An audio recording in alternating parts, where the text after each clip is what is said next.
Les amis, j'espère que c'est la forme pour vous.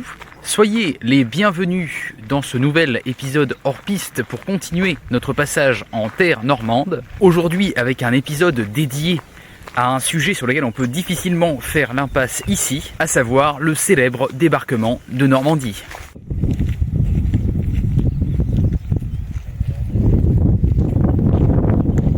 Alors moi, j'ai déjà visité hier deux musées géniaux à ce propos.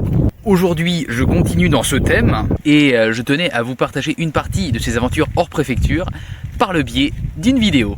Voilà, je me camoufle, en fait, je fais tout pour ne pas être en proie au vent. Là, je m'abrite vraiment au ras du sol, pour vous dire.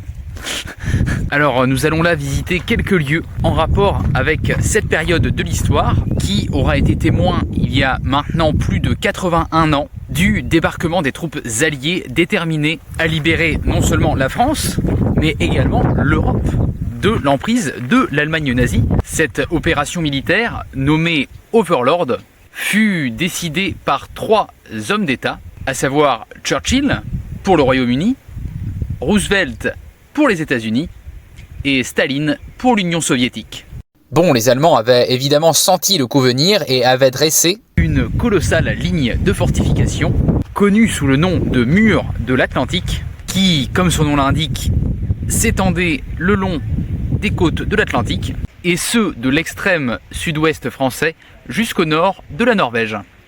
Il aura donc fallu aux Alliés user de force, de courage et de ruse pour parvenir à percer cet obstacle qui se dressait face à eux. Alors nous sommes là sur le site de la pointe du Hoc, qui domine la mer de par ses falaises escarpées d'environ 30 mètres de haut. On peut retrouver ici les vestiges d'une redoutable batterie d'artillerie allemande, qui représentait une véritable menace au bon déroulement du débarquement. C'est alors qu'un groupement de rangers américains accomplissa un exploit des plus périlleux, en gravissant ces falaises pour tenter de faire une brèche dans la défense ennemie.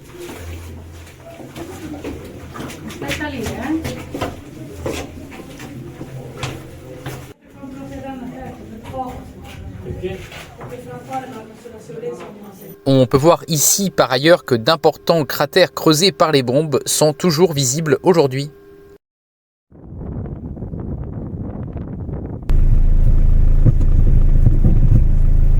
Déplaçons-nous maintenant à une dizaine de kilomètres au sud d'ici, dans un contexte actuel de paix et de réconciliation entre les peuples. Il me semblait important de partir visiter deux cimetières militaires, et ce dans chacun des deux camps.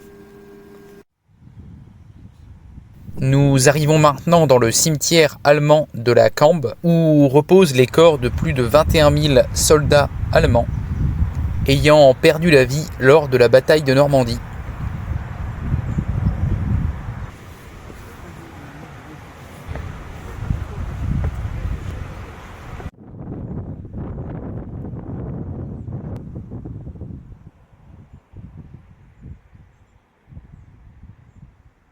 Il est très émouvant de constater que la plupart n'avaient même pas atteint l'âge de 20 ans.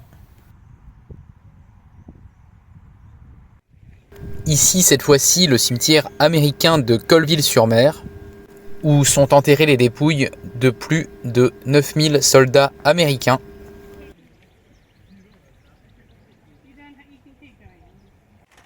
Alors précisons que les soldats du débarquement n'étaient pas seulement américains, on pouvait retrouver à leur côté, parmi les trois nations les plus représentées, des Anglais ainsi que des Canadiens, mais également plus d'une dizaine d'autres nationalités, certes moins représentées, mais qu'il ne faudrait surtout pas oublier.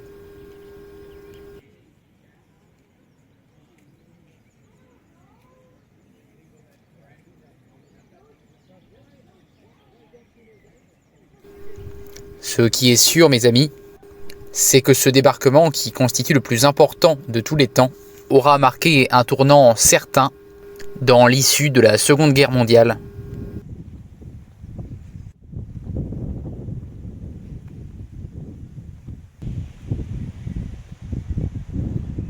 Et ce en redonnant peu à peu l'ascendant aux forces alliées qui petit à petit parviendront à libérer les territoires d'ouest en est jusqu'à la capitulation de l'Allemagne nazie moins d'un an plus tard en mai 1945.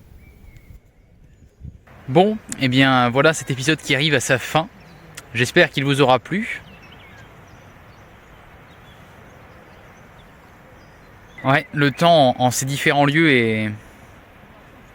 est comme suspendu. Ça vaut vraiment le coup en tout cas de venir voir ce qui s'est passé ici autrefois. Même si c'est vrai, au jour d'aujourd'hui on a beaucoup de mal à réaliser. Important de ne pas oublier. Il y a d'ailleurs une citation que j'aime beaucoup à ce sujet. Elle est signée George Santayana, philosophe américain né à Madrid, qui disait « Ceux qui oublient le passé se condamnent à le revivre ». Et c'est sur cette belle citation que je vous donne rendez-vous jeudi pour visiter la préfecture locale, les amis. Ah, mais à vous de savoir dans quel département je me trouve actuellement. Allez, portez-vous bien et à très vite pour la suite. Psst, et toi, pour ne rien manquer de l'aventure, je t'invite à t'abonner à cette chaîne YouTube et à me suivre sur les réseaux qui s'affichent ici. Allez, bisous, bisous.